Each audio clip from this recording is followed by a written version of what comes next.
Neuropsychologists in the 1970s were experimenting with LEM, that's lateral eye movements, to determine if our brains inadvertently show if we're remembering or creating thoughts. Paul Bakken began observing test subjects while asking questions that relied on particular types of thinking: visual, kinesthetic, emotional, and auditory, as well as memory and construction, making something up. This is Fred. Up and to the left. That's where Fred looks. According to LEM theory, Fred is visualizing remembered images. I never noticed it before I was in a pool of my own emotions and history in the basement of my parents' house in Michigan. This is a great place to start, but I gotta back up. In 2021, I was on the phone with my dad talking about life, love, and storage spaces.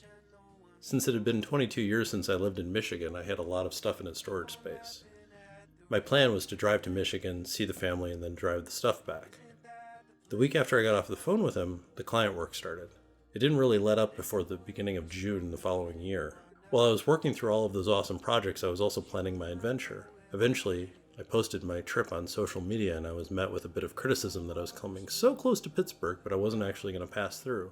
Then my sister reached out and said, you should really go through Michigan and take the Upper Peninsula route on the way back. My sister always seems to know best, so I adjusted my route accordingly. I packed my van with the bare essentials, some instant oatmeal, some water, my clothes, and a mat to sleep on.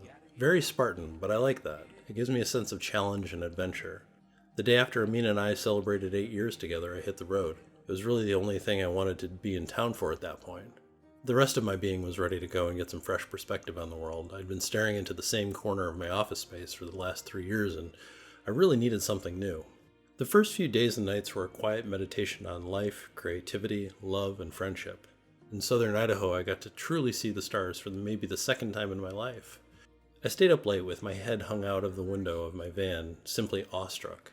When I woke up, I realized I was a hair short of rolling my van down the side of a massive drop-off into Snake River. The dispersed camping site was a beautiful place to wake up, though. The gentle water sounds, the dust, and the sky made for a wonderful welcome to my next day of travel.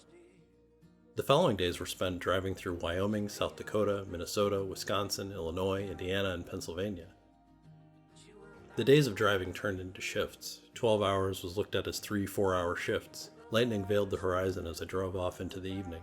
In South Dakota, I had the chance to meet some friends from the internet. They generously let me park in front of their house for the evening, and I came in for some social time and breakfast in the early morning.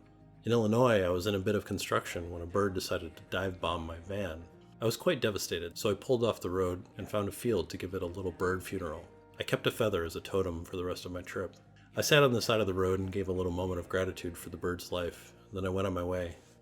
The highlight of the next day was waking up in my dear friend's house in Ohio and getting the chance to talk about life and grief and conflict and gratitude while eating breakfast adjacent to a massive cornfield.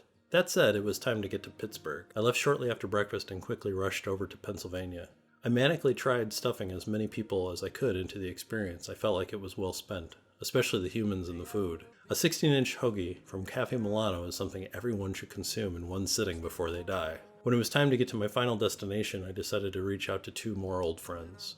One I went to college with, and the other was a dear friend that I met shortly after. The first let me fire my first gun. The other offered me a stalk of English lavender and some of her time to talk about life. Both were excruciatingly brief encounters, but isn't that what life is? A series of painfully short encounters that leave you wanting more? I think so, at least when you're doing it right. When I got to Detroit, it was a disco ball of social experiences, smiles, hugs, love, and reconnection. It was really sweet to get to hug my dad so much. I think once every 2 hours he grabbed me up and squozed me with his signature rib-breaking pressure. I don't mind it so much, though. Digging into the countless boxes and portfolios, I saw that stupid tuft of blonde hair and paused. After more than half my life, Fred was able to breathe again. See, Fred was one that was there for me when things got scary. Fred was there for me when I was hiding in my closet and my dad wasn't home to make things peaceful. Fred was one of my first friends. I had plenty of imaginary friends and imaginary fishes, but Fred was someone that let me hold his hand. When I was a dirtbag of a teenager, Fred wound up in a box because you don't need such a child's thing. You never realize it's the last time you're going to see someone for a while until it's too late. Up and to the left. All of these people, all of these drawings and boxes, all of these years, I was remembering visualized images. I was seeing all of the things that were carved out of the path behind me. I was at an inflection point in the moment of seeing his grayed, claw-like hands. I held him for a while next to my now slightly grayed facial hair. After a whirlwind trip of smiles, tears, and bruises, it was time to hit the road and get back to Portland. Per Sierra's direction, I turned left onto I-75 and headed north to the Upper Peninsula and made my way back to my Portland life, but with the company of Fred and 1,000 memories. It's gorgeous out. The rest of my trip took me back through Wisconsin, Minnesota, North Dakota, Montana, Idaho, and Washington. Each point on the way back was filled with amazing sights and foods and memories. The last 2 nights I spent in Montana. The first was outside of Glendive in a place called Makashika State Park. I saw, quite possibly, the most beautiful sunset I'd ever set my eyes on. The sun crashed into the horizon and shone through the forest fires that were ahead of me in my journey and laid way to the stars. I slept on top of my van that night and let the stars guide me to sleep. The next day, I bound across Montana to Missoula and treated myself to a nice hotel room and wandered around the eerily quiet city. I asked a random person on a bench if it was always so quiet on a Friday night in the summer in a college town, and he gently nodded. As I turned away, I noticed kids were jumping off a bridge pier into the water. The cops were watching and laughing. It was such a dreamlike feeling. I wandered to the hotel, fell asleep, and the next day I drove home through northern Idaho, western Washington, before Oregon welcomed me back with gorgeous views and a cozy fleece blanket of a gray sky.